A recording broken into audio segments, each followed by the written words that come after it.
Hello, and welcome to another episode of me watching my DVDs.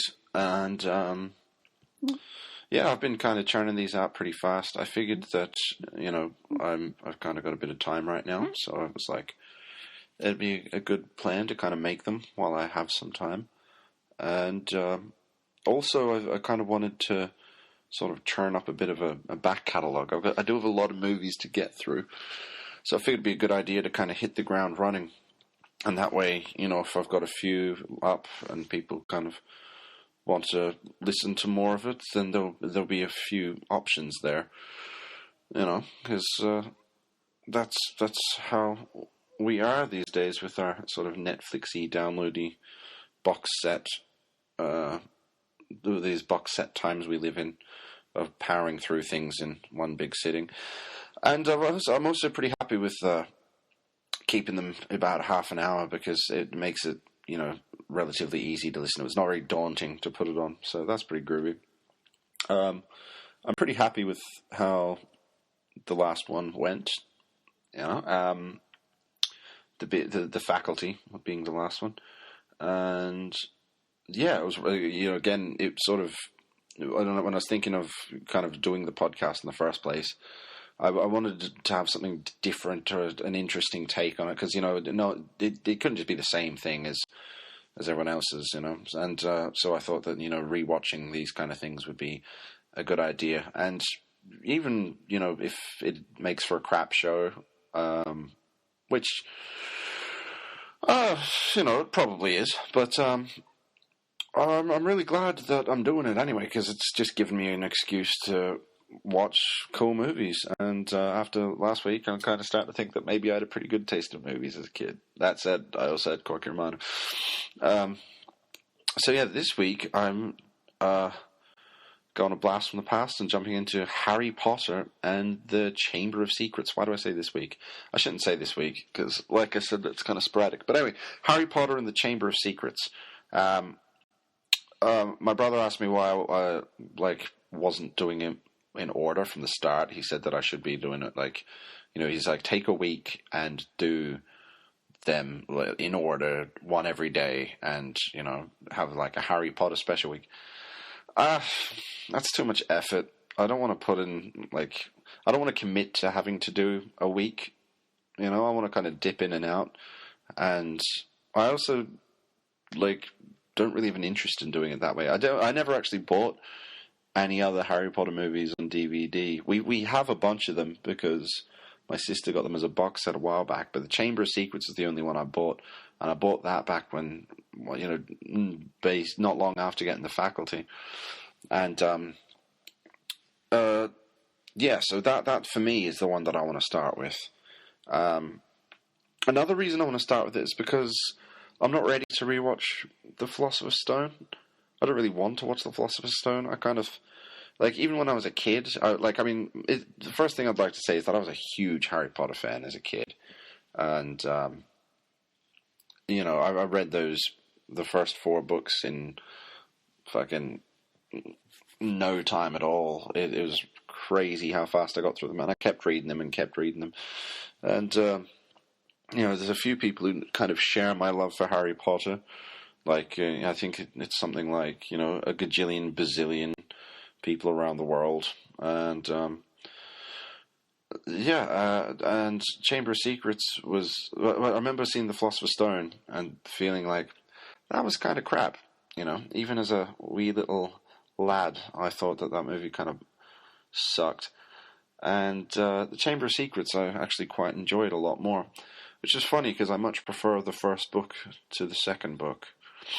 And I'm not entirely sure why. I think something to start with. I think Dobby the house elf just kind of irks me.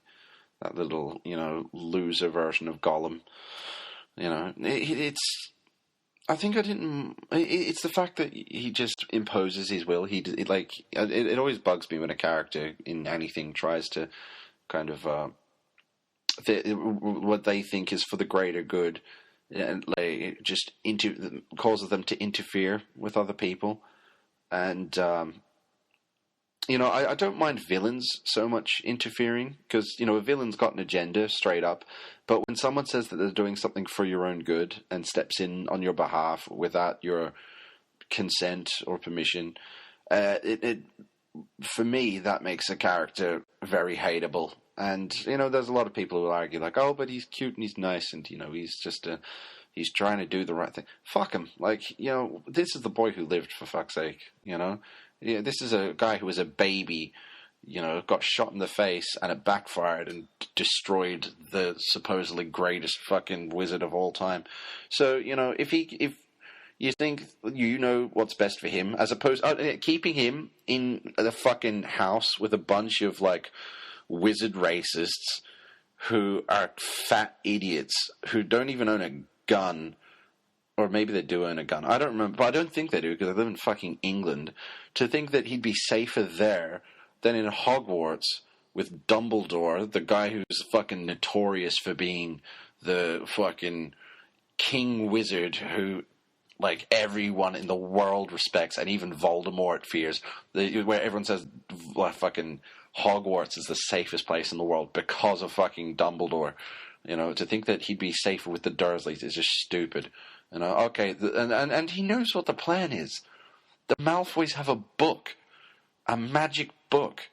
It's like, if you think that like a book is going to fucking defeat Dumbledore and all this stuff, oh man, it's just, that kind of irked me. Just, that really fucking annoyed me. And that said, I still love the book and I still love the movie. But and I suppose that, that's a big thing in writing. I mean, or in films and stories and anything like that, is people kind of overstepping their bounds for what they think is the right thing to do. And it always leads to, of course it needs to be there. It's a great instigator because it gives fucking some kind of obstacle, It's so it really shouldn't bug me because it allowed, it to exist. The story doesn't exist without Dobby being a fucking asshole. But I suppose that even that seems to be a plot device that I love because it gives me someone to hate, and then Dobby becomes his little buddy and all that jazz. But other than that, I thought the Chamber of Secrets was pretty good. I liked. I thought it was kind of ridiculous, though. Again, another thing that's probably sort of irked me was in the book. I mean, in the movie, what irks me is Dobby's voice as well. He's just such a little wiener.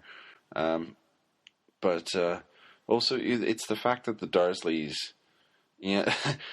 like they've got the boy who lived, Harry Potter. Like even they know, that there's some bad juju going on.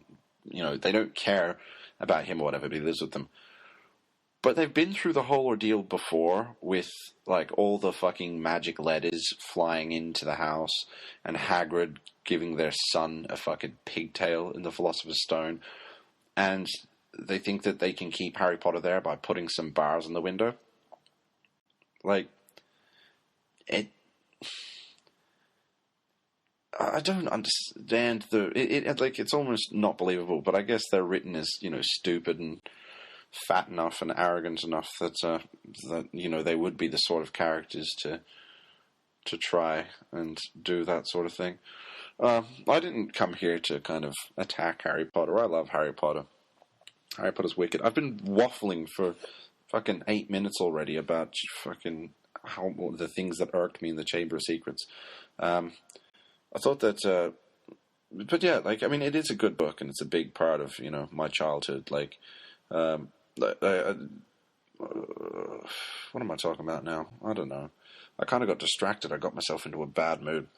But yeah, this is the second one by Christopher Columbus, who, I want to rip on him as a director, but he also gave the world Home Alone. I know it's a John Hughes movie, but still, he's a pretty happening dude to be making the Home Alone movies. And I suppose that the first and second Harry Potters are probably the most, they're so grand and theatrical and so they're all, obviously pretty family friendly, it being the Harry Potter series, but, it's like they're really kind of a bit lighter and tamer and all that. Like the third one gets a bit silly, but it's also got kind of, they kind of grow up a bit. from the third one on, So there's like deaths and things like that, and there's spookier looking crims and all this jazz, werewolves and whatnot, a bit more violence. I mean, I believe Mrs. Weasley even says "bitch" in the last one, which is cray. But yeah, these are probably like the most tame of the lot, if I remember rightly, because it has been a long time since I've watched any Harry Potter movies. I think the last one I saw was the last one that was out in cinema. So I could easily do, like, all the Harry Potters again, because it has been a long time. This is the one that I've seen the most as well, out of all the Harry Potters, because it's the one that I bought in DVD. And I watched it a bunch of times because I had it in DVD, and I thought I'd go through and buy them all. But then I remember, like, just thinking, like, no, this is fine. I've got this one. And I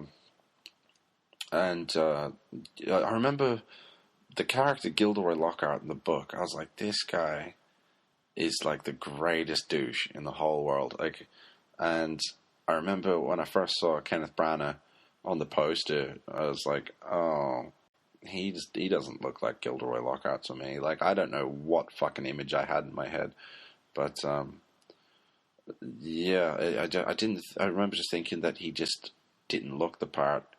And then I saw the movie, and he's fucking unreal. He's so good in that performance. He's just phenomenal at being like the smarmiest, smuggest, shit-eating douchebag ever. And that actually put me under Kenneth Branagh. So I'm a bit of a Branagh fan because of that. Like, I mean, but that'll always be like my favorite fucking performance of his. It's probably the most accessible because, like his Shakespeare stuff is pretty cool, but you need to be in the right headspace to watch Shakespeare.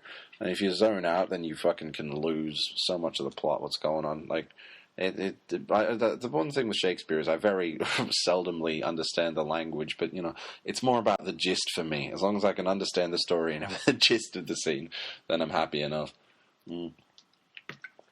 I should probably stop getting into the habit of drinking from these loud plastic bottles while I'm doing this. But no, Harry Potter is like fucking such a huge thing to me because like I kind of grew up with it around the right time. Like it always has will always have like a special place because I started reading it around the same age as as Harry in the book. Like I was about I think I was just turned 11 when I picked up the first book. And so I burned through the next four, and I think by the time the fifth one came out, it was, I was a bit older and so a bit wiser. So like I felt very age appropriate for the books as they were coming out. Which was, handy. It just made it kind of like, oh, he's in year 5, I'm in year 5, like, oh, he's having trouble with teachers, I'm having trouble with teachers, he's having trouble with girls. But also, it's kind of like, there's a great sort of moral compass to the Harry Potter books, I think J.K. Rowling did a great job of kind of fucking, like, building, not everyone, one thing I love with her is that, there's a lot of stuff today where there's not really, like, villains or dickish people. There's a lot of kind of things where every character is kind of redeemed at some point or another, and I like that some people just aren't redeemed in Harry Potter. Some people are just dicks, and I thought that there's she just kind of captured a lot of things that are very real about being that age and about the world that we live in. Even though it's surrounded by fucking magic and all this stuff. And also, like, the ethical dilemmas that Harry's put through, the amount of pressure that he's put through and the decisions that he has to make. The reason that, like, he's a good dude is because, like, you get his whole mental process and you see, like, his pettiest thoughts, his insecurities and all that jazz. And how hard it is for him to be the good guy sometimes and make the good guy call and the fallout that comes from being the one to make those calls, and yet every time he makes the good guy call, and so it's kind of like another way to look at it would be like he's like Rick from The Walking Dead in a way, because in The Walking Dead they meet so many different people who all have excuses for being the bad guys and doing the wrong thing. And you see how much shit happens to the main characters in The Walking Dead because they try to be the good guys. They can't. They're always like, these are the people who are trying to live as best they can with fairness, and they don't want to kill anyone. They just want to get by and get along.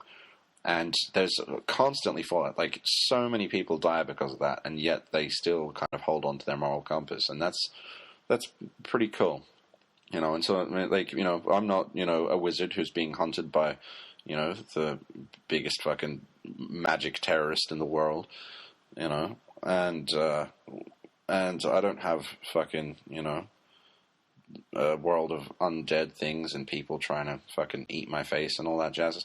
Sorry, I was just watching The Walking Dead before, so that's pretty fresh in my head, which is probably why I'm making that comparison, which I do think fits, even though they're completely different sort of worlds or whatever. I do think that, you know, that's kind of the thing of the hero being, I suppose that's, you know, the whole point of the hero and anything, but I just feel like that The Walking Dead do a great job of it, and Harry Potter does a great job of it, because the stakes are always, you know, high, you know, and that... Oh, that's some good storytelling right there. I want to go on more about Harry Potter because, you know, it's just, it deserves it, I think, you know. But I can't keep going on because I'm hitting the fucking 16-minute mark. Yeah, like, as a insecure, weird kid, it was a great outlet for me. And so, you know, the books mean a lot to me in particular, and I really enjoyed this movie because, you know, it has, you know, well, first of all, Kenneth Branagh was unreal in it, and it had the giant spiders in it, which was cool. I was disappointed that they didn't have the headless hunt, because I thought that would have been a really cool scene to see. The headless hunt being like this, you know, or, you know, nearly headless Nick in the book throws this big party for all these ghosts and they're all floating around, and I thought it'd be really cool to see, you know, a party scene just riddled with ghosts and all that jazz. And you have a giant snake, Harry getting bitten by a snake, killing the bad guy by stabbing a book, having a magical sword which comes out of a hat. You know, it's you know, got all the makings of, you know, a fun film, and some hilarious moment with Rupert Grint breaking his wand. Oh, he's so wacky. What will he do next? I'm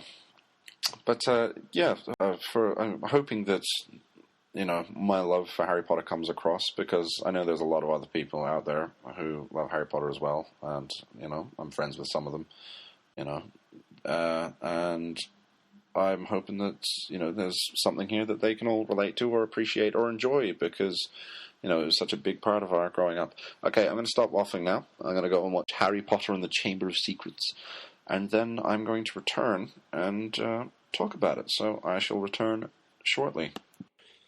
All right, I've just returned from watching Harry Potter and the Chamber of Secrets. Man, that movie was really enjoyable, but there's a lot of things that I experienced it in a very different way to how I used to as a kid. I enjoyed it a lot more than I thought I would, and a lot more than I remember enjoying it, or at least for different reasons. Like, I can't place a lot of them, but I even, like, but the movie's so long that I ended up having to make some notes, so I'm just going to kind of, like, jump into it. I spent a lot of time talking to my sister during the film, because we were both she ended up sitting in with me, and we were just enjoying ourselves so much and kind of talking about the things that sort of stood out to us, and I had to kind of make some notes. I just wrote them down on my phone quickly, like every once in a while when something stood out to me. And so I'm just going to jump into them for now, because it seems like probably a good time to, since I've already been going for 19 minutes, it says, with this podcast, so I don't want to make it too long. The first thing was that the direction of the film, I couldn't say what it was that bugged me before. I think that it was just that, like, you know, when I watched them, I was a child, so I had like a childlike sense of wonder and magic and all that sort of shit. And you know, Christopher Columbus directing this film, it's like, you know, to watch a grown man try and interpret sort of childlike magic, it's really weird. Like, it's so phony. It's like, you know, when you go to school and there's kind of people who come and visit, they're like, hey, we totally get you, because, like, you know, we're young too, and there's like 26-year-olds who are like trying to pay their rent and stuff like that, and you're just like, get the fuck out of here, loser.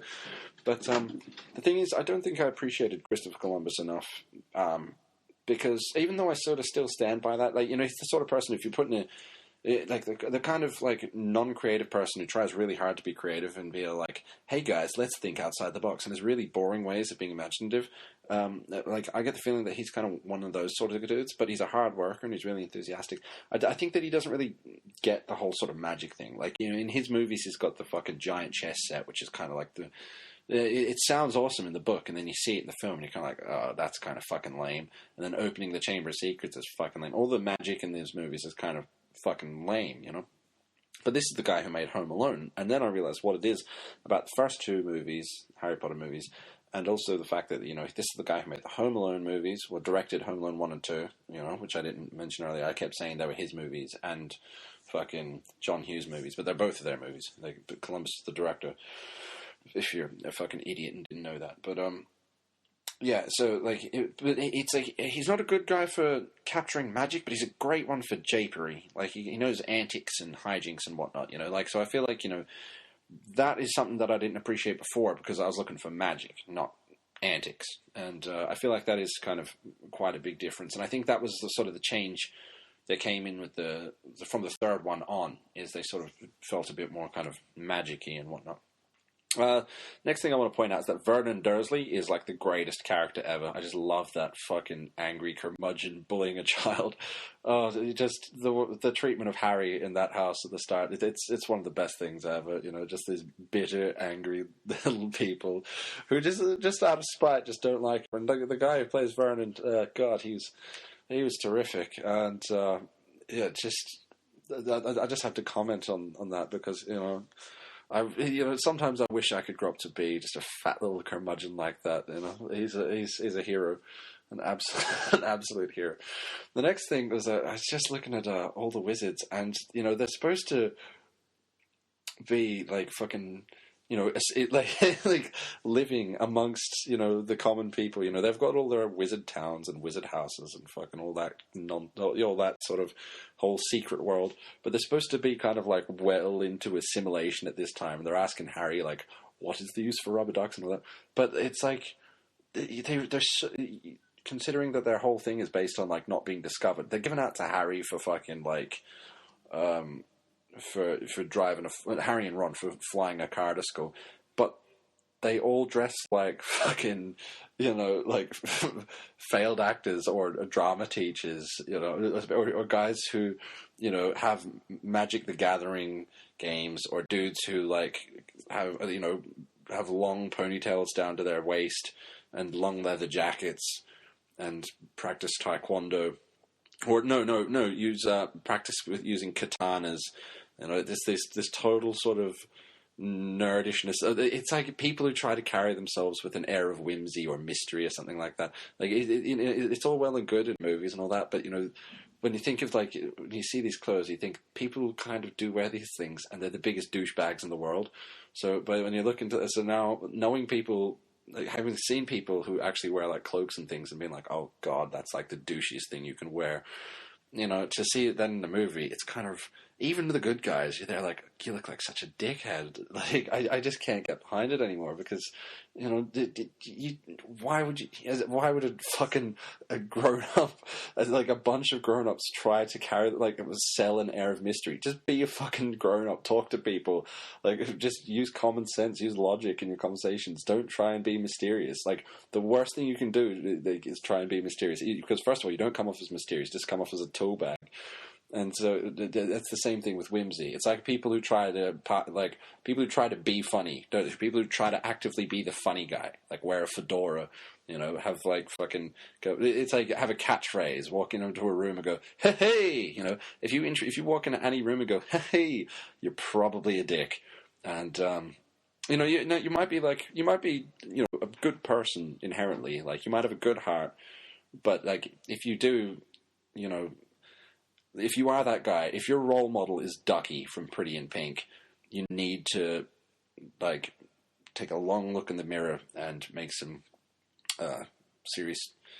But yeah, have a good hard look at yourself and decide if that's really who you want to be. Because, like, you shouldn't go through life wanting to be a supporting character, you know? Have more faith in yourself, aim a little higher, don't be a tool. So stupid nerd clothes. Oh, the Weasley's parents. I just like. There's such a fucking lack of authority figures in this movie, and it's okay. It's like you got the kids getting into japes and all that, and like it made in. It kind of it was.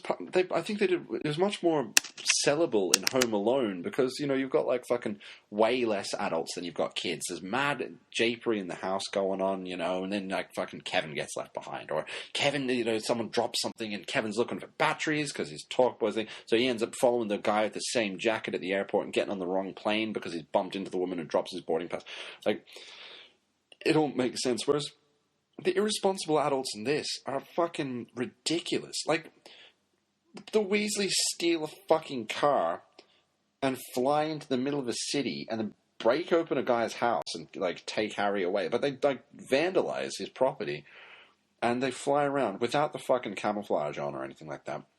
But they still stole a fucking car. And then they rock in, like, they've been out all night in a stolen car. They're all underage. They're doing fucking magic and shit. And Mrs. Weasley's all like, "Oh, you cheeky rascals!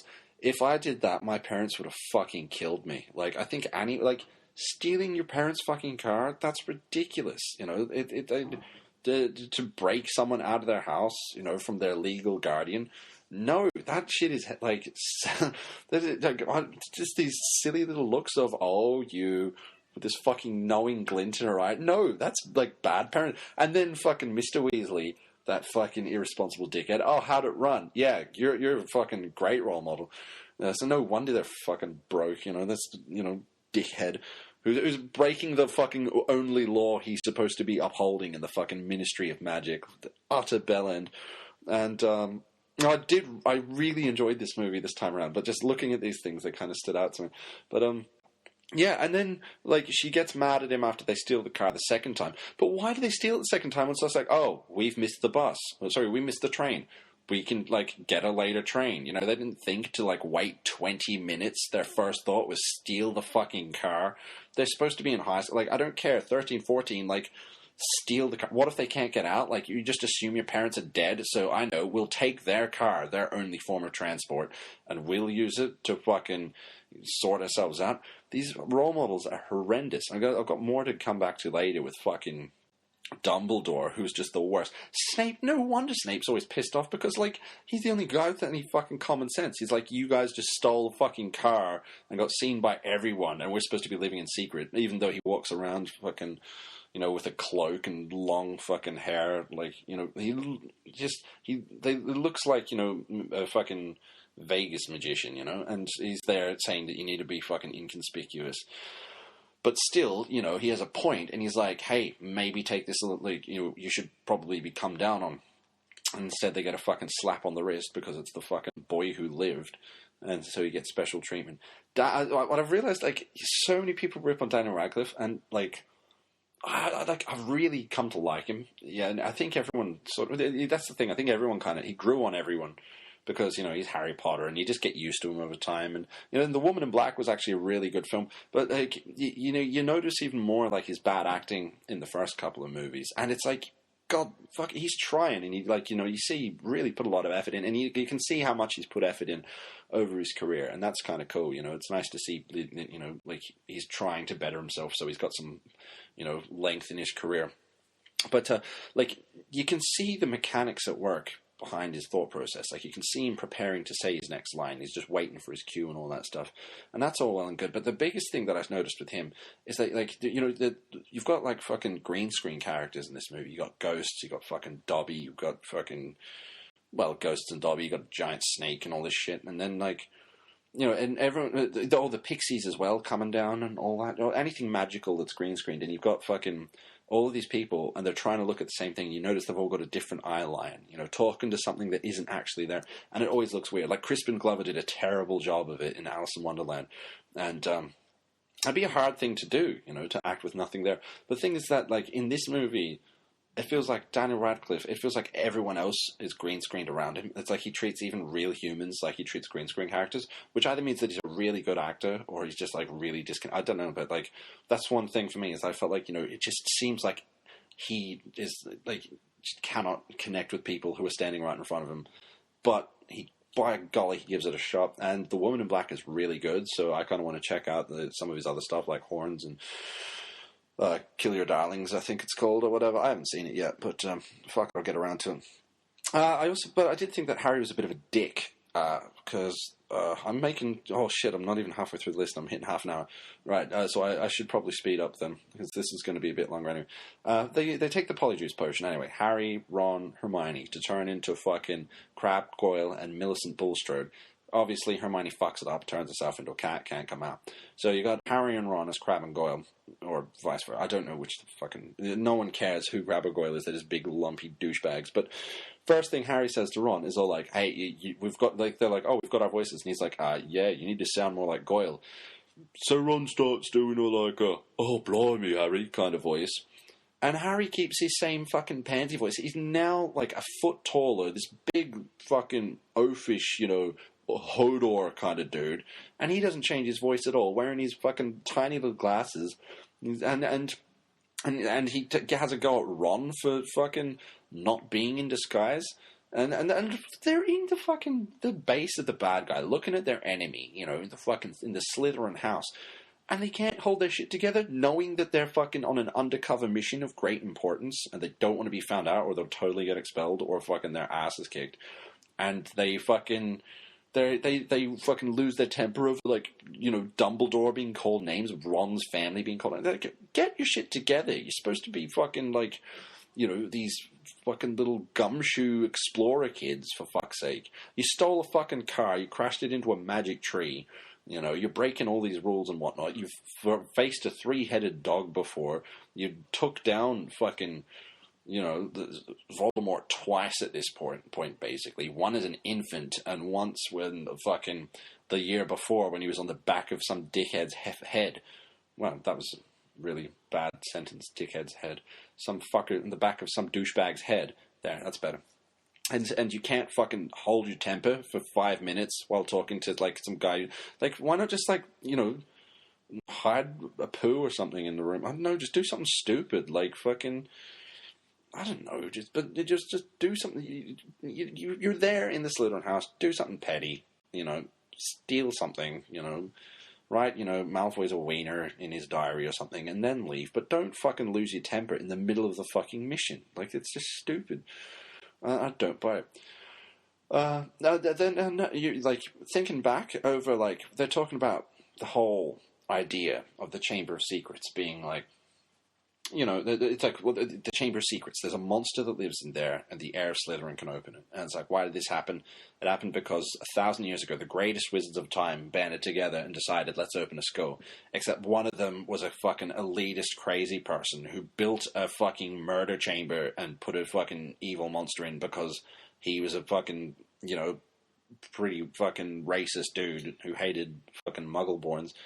And the other 3 were just kind of oh yeah, that's Slytherin, he's a wacky guy, but, basically fucking, the kids in Slytherin should be treated like kids going to American public school. They should be fucking metal detectors when they come in. The Chamber of Secrets, even if the first time there's a fucking Filch's cat's hanging up and says the Chamber of Secrets is open, and they're like, oh shit, is the Chamber of Secrets really open?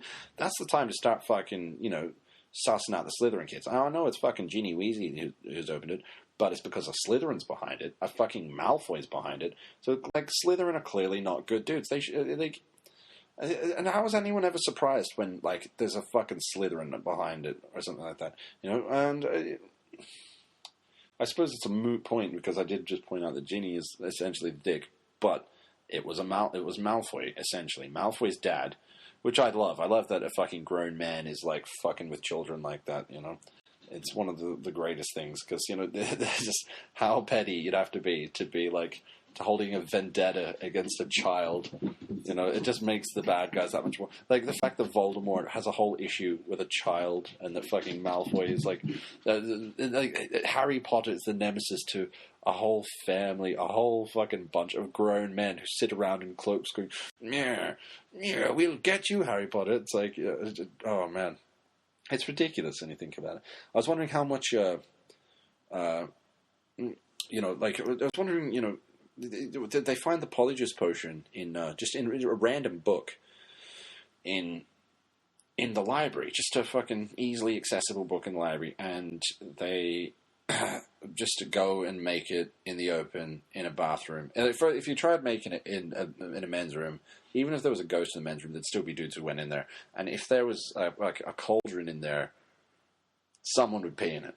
Or so many people would pee in it. That polyjuice potion would just be spoiled, or you'd turn into someone because you're drinking their pee. You know, whoever it is that you peed in it, or a variety of people, you'd transform into all of them at once. Because that just seems to be the way that men's rooms work, is that people just piss on things for the sake of it. But yeah, like, what other spells would just be, like, hanging around? That could be really irresponsible, because, like, fucking even though out 1,000 years this has been there, like, it's Hermione who discovers the fucking monster in the Chamber of Secrets in a book. Like, it's supposed to be searched for years. No one can figure it out. They got fucking people getting petrified and dying all throughout time. And it's a fucking some 14-year-old girl, like 1,000 years later, who finds it in a regular school book. They find this fucking this banned illegal spell that they say is like, oh shit, we'll get so much trouble, we're breaking all the rules. But it's in the library. So what? Is it like, is there fucking like wizard roofies in the library and stuff like that? What can they get away with in the library? Like, how, you start to realize that they're really irresponsible adults. Harry's got a weird thing for touching people's hands when they've been petrified as well. He just rocks up. He's just like touching them a bit, feeling them up, holding their hand. It's kind of weird.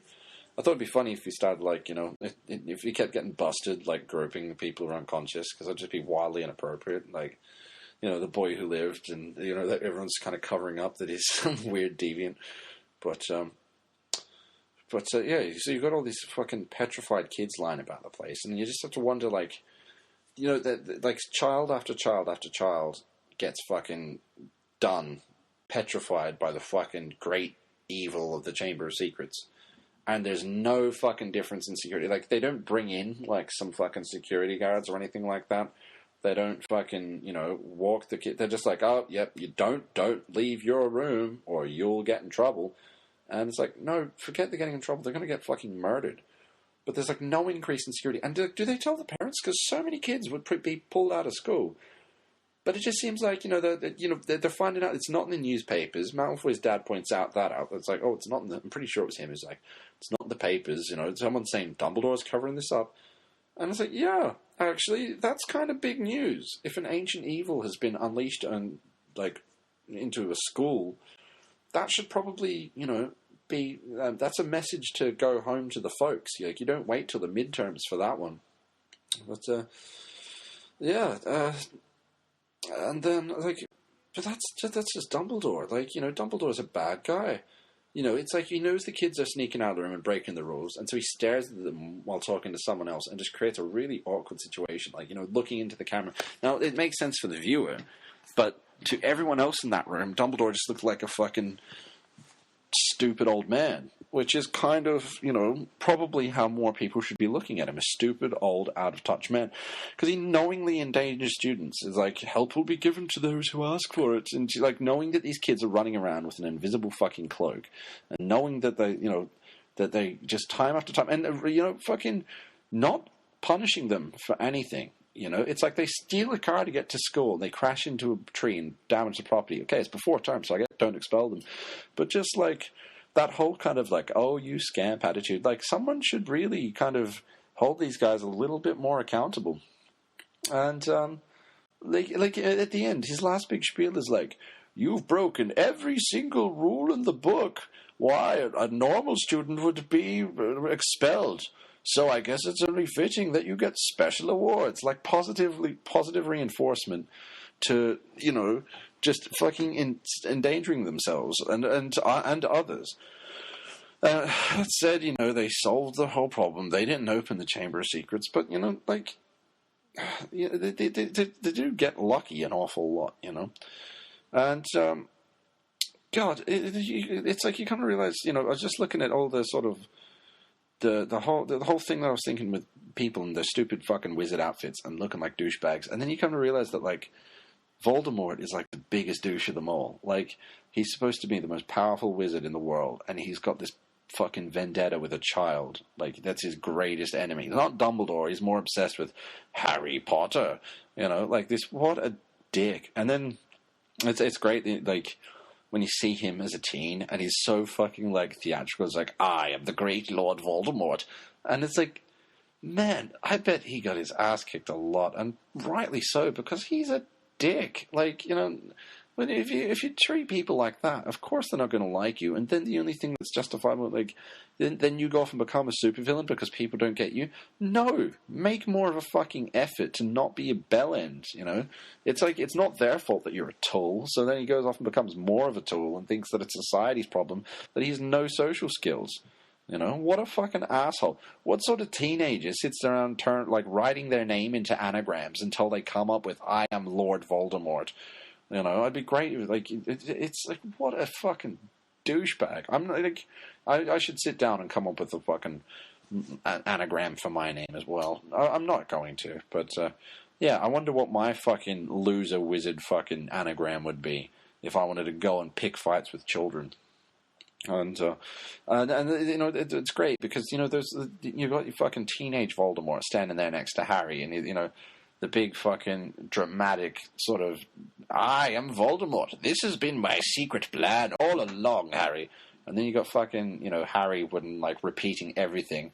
It was I who opened the Chamber of Secrets. You opened the Chamber of Secrets? I, Lord Ginny Weasley down here.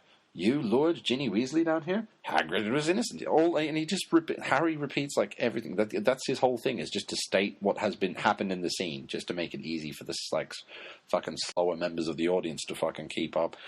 And but yeah, when the Phoenix comes and drops in the hat, and Voldemort's standing there with Harry's wand, and he can't do anything because he's not fucking solid yet, so they can't even get in a fist fight or a scrape. He has to stand there and watch Harry awkwardly pick up this hat and kind of rummage through it, you know. It's just like, and it's really kind of, you know, it's not very exciting, you know. Then you got the big fucking snake that comes out, but just that one moment is a hilariously awkward, weird little moment of these two guys just standing next to each other, like an arm's length apart, and they can't do anything. But even in the movie, it's kind of, you know, that for this time, like, why couldn't Harry just snatch his wand back? Like, the ghost of Tom Riddle can't do shit. He could have just snatched his wand back. And he doesn't, you know. They don't hit each other. Like, Harry grew up getting the shit kicked out of him. He doesn't think of, like, kicking this guy in the nuts. But, you know, I suppose that's part of the wizarding world. It's stabbing the book with a tooth is kind of... I thought that was a bit anticlimactic way to kill. I mean, I suppose the snake is the big kind of like, fuck this dude, stab him in the face. You know, that's a cool enough way to fucking end a big battle. But then, you know, to defeat the ghost of fucking Tom Riddle, Lord Voldemort himself, by stabbing a book with a tooth, it's kind of lame visually, I think. There's a lot of kind of lame visuals in this. Like when Harry's kind of fucking... When he goes into the diary the first time and he sees Hagrid and he starts going, no! And starts flying backwards and his hair's blowing in the wind. And he's got like total fucking like soccer mom hair. It's, you know, there's a few moments like that which are kind of awful. But they all come together to make a really fun movie. Like it is... I had so much fun watching it. Like it's a totally different thing to how I used to watch it, because I didn't have this sort of... this whole idea, like, oh, I wish it had been done better or whatever. Like, I feel like it's the first time I actually really kind of watched it for what it is. And, you know, it's just a big budget popcorn movie. And, you know, it's well shot and it's well cast. I mean, well enough cast, you know, they're all fucking young actors anyway, so they're inherently bad by default. But, yeah. So the sets are great. You know, even the costumes they suit it. But the only thing that I was picking on was just the influence that they have on the real world. Like, you know, the Matrix made people get big long leather jackets, which no one should ever wear ever. Like, just I hate seeing guys with long leather jackets and just, you know, because it doesn't look good on anyone. Like, it's never been a good look. It really isn't. And particularly if you have a fedora and like a fucking Mastodon t-shirt or something like that. Just don't do it to yourself, please. Please don't. But, yeah, so don't wear capes or... Oh, God, I just feel like I was complaining about people, like all these people with beards and long hair, and I was like, oh, I have a beard and long hair, and now I was like, oh, By everything that I've said, that means that I'm a fucking douchebag. So now I need to go and get a haircut and shave because, like, I'd hate to think that I pass myself off as someone who is tries to be whimsical or mysterious or anything like that. No, fuck that noise. I'm going to shave the whole lot today or something. Actually, I have to wait till I get a haircut before I shave because otherwise I'll just look really, really weird and androgynous. And that would be a bad look for me, I think, unless I started wearing like lots of face paint like David Bowie. But I don't take coke, and it's not the 70s, so I don't think I'm going to do that. And did I write anything else down? I did. It was about Dumbledore being a shit principal. I pretty much covered that. Like, the dude's a total dick. Like in the first one, he fucking they come last. They've all had points taken for breaking all the rules, and then they break more rules, and they go and fucking end up getting themselves injured, and then defeating Quirrell by chance because he doesn't figure out like fucking what beat Voldemort the first time. So it's just sheer dumb luck, and because of that, Dumbledore gives them just enough points to scrape into the lead, just enough to win. That was a total dick move, like 50-50-50 for Harry, Ron, and Hermione, and then 10 to Neville. Once they're tied, just to give him that 10 to edge past Slytherin. That is such a fuck you. That's such a dick move. He clearly favors his own house, and yeah, like he's a dick for it. Like, no wonder Snape fucking hates him. Snape respects him, and Snape's a good guy, but fucking fuck that. His house is constantly shit on and looked at. I mean, I suppose he is a dick as well, though. So like, he's a guy who just could never get with the real world, and for all the people who kind of, there's like if you look at like all Snape stuff in chronological order, you see, he was in love with Lily and all that. Yeah, but he was a loser. Like, he was a greasy loser, and that's why he didn't get the girl, because he still had an elitist attitude. Then he was the sort of guy who, if he didn't get the girl, would become a Death Eater, and that's why he didn't get the girl. Because if James Potter didn't get the girl, he wouldn't have gone on to become a Death Eater, because he'd like more fucking self-worth than that, and being that fucking desperate is just not attractive to anyone, man, woman, fucking. I'm not going to say child because you shouldn't be attracted to children. That's fucking weird. But yeah, whatever gender you are, no one's attracted to fucking that kind of fucking desperation. And yeah, like no. It's like, I'm sorry, Snape, but you're kind of in the same boat as Tom Riddle here. Like, your problems are your problems, and they're not good enough reason to become a villain. Even though he becomes good after the woman he loves is fucking murdered. It's like, a bit late. And then he still fucking treats Harry like a dick. It's like, dude, fucking cop on, you're a grown man and you're holding a fucking vendetta against a child? Like, fuck you, Snape, you tool.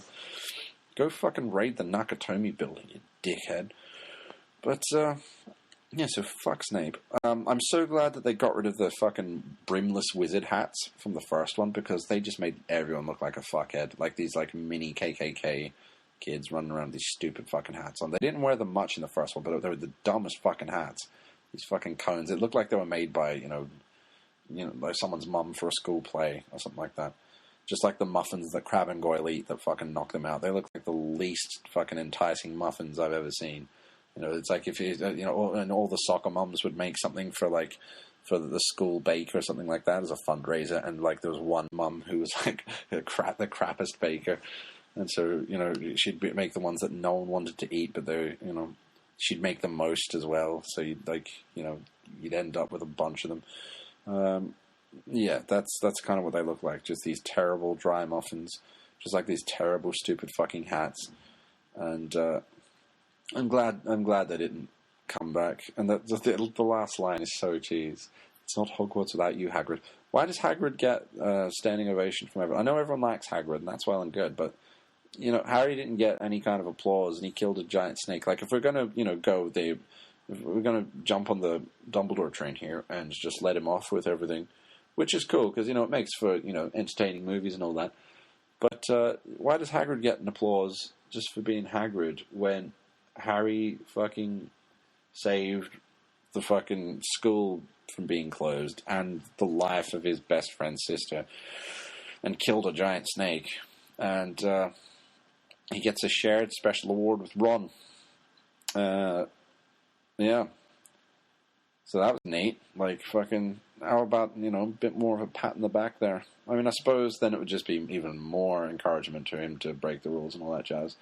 I'm glad he breaks the rules because it makes for great movies, and the books are great and all that. But I guess, it's just with my sense of humor has kind of changed a bit. And watching a movie where the kids get into japes, it's like I didn't sit there being like, "Oh, it'd be great to be one of the kids." I'm not, the same. Back when I was the nerdy little kid I was back then, when I loved it, and I was all like looking for my own fucking adventures, thinking I was gonna, like I was on the fucking Hardy Boys or something.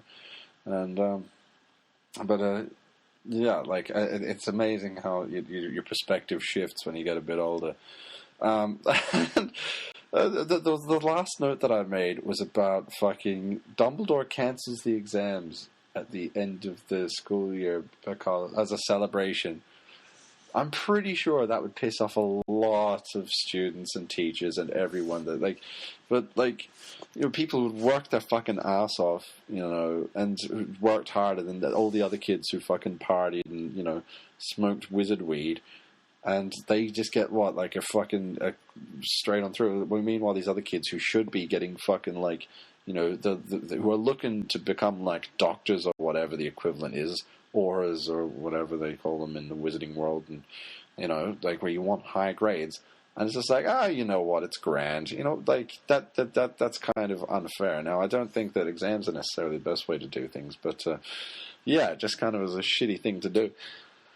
Oh man, but yeah, I had a lot of fun watching that, and it's kind of like it as much as I've just sat here and kind of picked holes in it.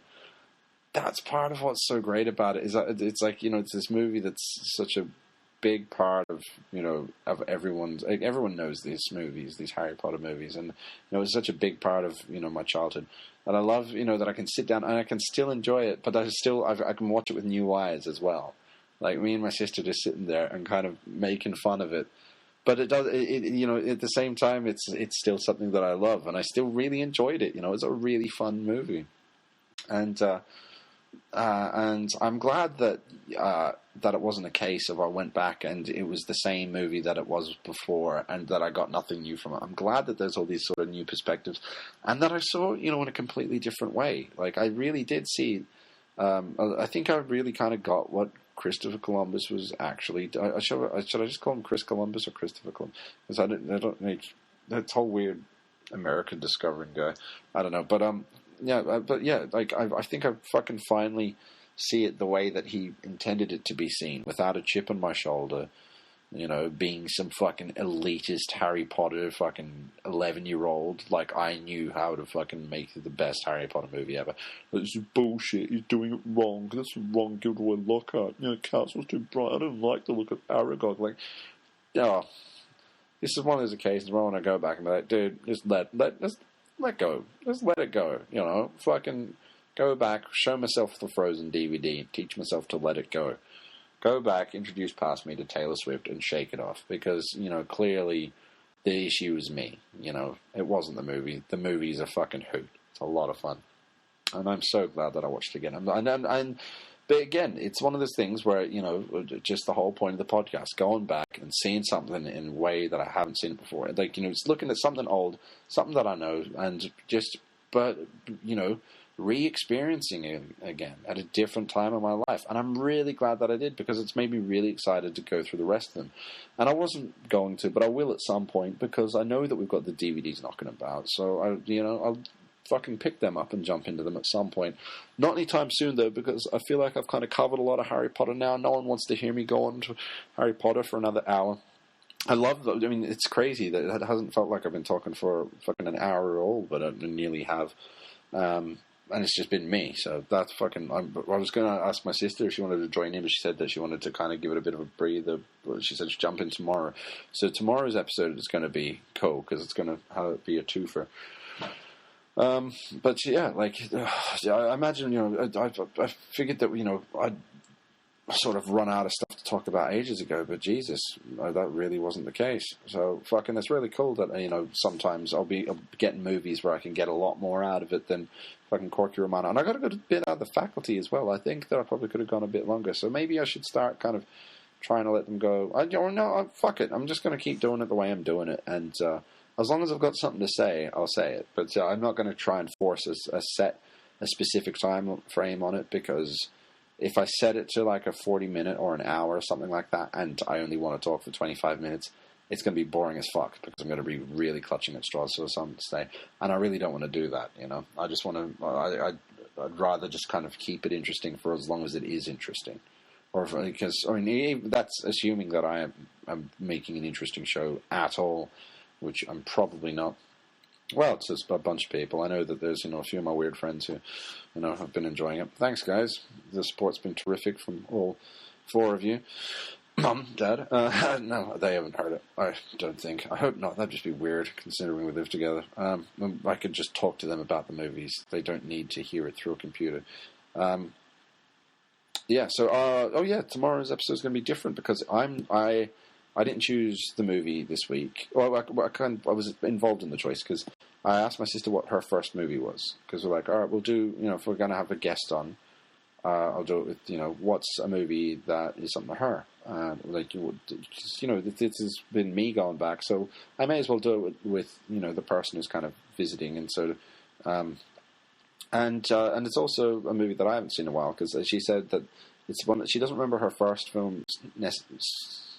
It's not definitely her first film. She's not entirely sure what it is, but she knows that one of the first DVDs that she got as a gift was the movie Mean Girls, and I remember enjoying that movie. I remember thinking it was funny, but I also haven't watched it in a long time, so I am really looking forward to that, and I'm looking forward to doing a show with my sister, because she has a really good sense of humor. So I reckon that tomorrow's going to be interesting. I don't know how she'll do talking to the computer, because I feel like I've gotten better at it even over the last couple of days. I've broken down that sort of weirdness for myself of talking by myself in my room to the computer. The whole thing that I was saying yesterday, feeling like a dickhead doing it.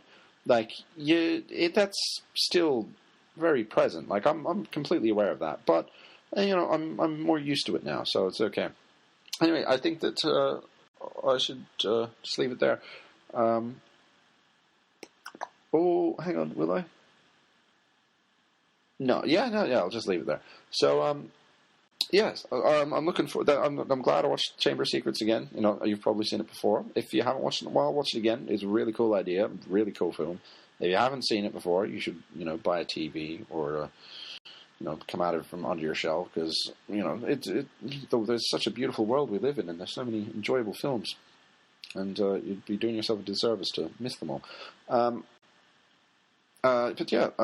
So join me next time, and I talk about Mean Girls. That'll be a hoot and a holler.